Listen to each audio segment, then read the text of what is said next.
زنا کی توبہ کیسے قبول ہوتی ہے؟ نبی کریم صلی اللہ علیہ وآلہ وسلم کا فرمان ضرور سن لیجئے۔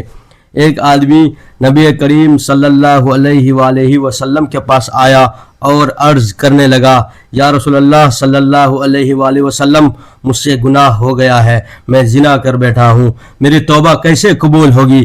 نبی کریم صلی اللہ علیہ وآلہ وسلم نے فرمایا کہ تم صرف یہ ایک کام کر لو، اللہ تمہارے سارے گناہ معاف کر دے گا۔ وہ کام یہ ہے، زنا ایک ایسا گناہ عظیم ہے جس کی سنگینی کو قرآن و حدیث نے انتہائی شدت کے ساتھ بیان کیا ہے۔ یہ محض ایک برائی نہیں بلکہ ایمان، عزت اور روح کی پاکیزگی کو داغدار کرنے والا جرم ہے۔ قرآن مجید میں اللہ تعالیٰ نے فرمایا کہ زنا کے قریب بھی نہ جاؤ، بے شک یہ بے حیائی اور بدترین راہ ہے، یعنی اس گناہ کے قریب جانا آپ کی تباہی کا سبب ہے۔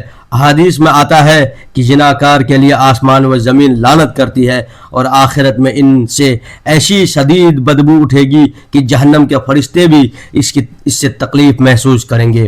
زنا صرف جسمانی ناپاکی نہیں بلکہ روحانی تباہی کا آغاز ہے۔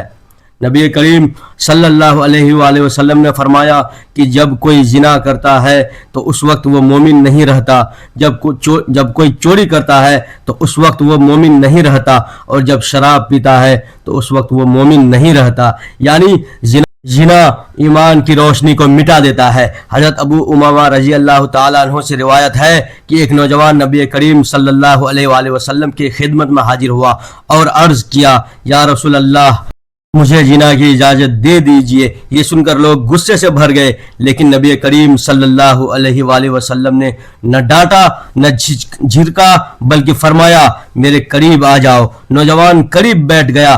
آپ نے نہایت نرمی سے پوچھا کہ کیا تم یہ چاہتے ہو کہ کوئی تمہاری ماں کے ساتھ زنا کرے؟ اس نے عرض کیا، اللہ کی قسم ہرگز نہیں، میں آپ پر قربان جاؤں۔ آپ نے فرمایا، لوگ بھی اپنی ماں کے لیے یہ پسند نہیں کرتے۔ پھر فرمایا، کیا تم یہ اپنی بیٹی کے لیے پسند کرو گے؟ نوجوان نے کہا، اللہ کی قسم نہیں۔ آپ نے فرمایا، لوگ بھی اپنے بیٹیوں کے لیے پسند نہیں کرتے۔ اسی طرح آپ نے بہن، پھوپھی اور خالہ کا ذکر کیا اور ہر بار وہی جواب ملا کہ اللہ کی قسم ہرگز نہیں چاہتا۔ نبی کریم صلی اللہ علیہ وآلہ وسلم نے فرمایا، لوگ بھی اپنے اہل خانہ کے لیے ایسا نہیں چاہتے۔ پھر آپ صلی اللہ علیہ وآلہ وسلم نے شفقت سے اپنا مبارک ہاتھ اس نوجوان کے سینے پر رکھا اور دعا فرمائی، اے اللہ، اس کے گناہ معاف فرما، اس کے دل کو پاک کر دے اور اس کی شرمگاہ کی حفاظت فرما۔ روی بیان کرتی ہے کہ اس کے بعد وہ نوجوان کبھی کسی برائی کی طرف مائل نہیں ہوا۔ یہ واقعہ اس بات کا آئینہ ہے کہ زنا صرف جسم کا جرم نہیں بلکہ دل کی ناپاکی کی علامت ہے۔ نبی کریم صلی اللہ علیہ وآلہ وسلم نے اسلام کا جو طریقہ اپنایا وہ ہمیں یہ سبق دیتا ہے کہ برائی کو سختی سے نہیں بلکہ حکمت اور محبت اور دلائل سے ختم کیا جا سکتا ہے۔ زنا سے بچنا ایمان کی حفاظت ہے اور پاکیزگی اختیار کرنا جنت کے دروازوں کو کھول دیتا ہے۔ حضرت حذیفہ بن یمان رضی اللہ عنہ سے روایت ہے کہ نبی کریم صلی اللہ علیہ وآلہ وسلم نے فرمایا، اے مسلمانوں، زنا سے بچو کیونکہ اس میں 6 بڑے نقصانات ہیں، 3 دنیا میں اور 3 آخرت میں۔ دنیائی نقصانات یہ ہے کہ زنا کرنے والے کے چہرے کی رونق اور نور چھین جاتا ہے، اس کی زندگی میں غربت اور تنگستی آ جاتی ہے، اس کی عمر گھٹ جاتی ہے۔ آخرت کے نقصانات میں شامل ہے اللہ تعالیٰ کی شدید ناراضگی، اعمال کا سخت حساب اور دوزخ کی آگ میں ہمیشہ کے لیے جلنا۔ یہ گناہ ایسا زہر ہے جو نہ صرف روح کو گندا کرتا ہے بلکہ چہرے کی روشنی بھی چھین لیتا ہے، دل سے سکون اور عزت کو ختم کر دیتا ہے۔ نبی کریم صلی اللہ علیہ وآلہ وسلم نے فرمایا، اپنی نگاہوں کی حفاظت کرو اور اپنے چہروں کو سیدھا رکھو ورنہ تمہارے چہرے بے نور کر دیے جائیں گے۔ یعنی زنا اور فحش انسان کے ظاہر و باطل دونوں کو برباد کر دیتے ہیں۔ ایک نوجوان صحابی کی شادی مدینہ میں ہو چکی تھی مگر شیطان نے ان کو چالاکی سے پھسلایا، ایک انصاری عورت کی طرف مائل کیا اور تنہائی میں اسے لے جا کر برائی کے کام میں مبتلا کر دیا۔ شیطان نے اس لمحے برائی کو خوبصورت لہجے میں اور معصومانہ دکھایا، دونوں بہک گئے اور شرمناک عمل انجام پا گیا۔ عمل کے بعد شرم و ندامت نے اس کے دل کو تڑپا دیا، آنکھیں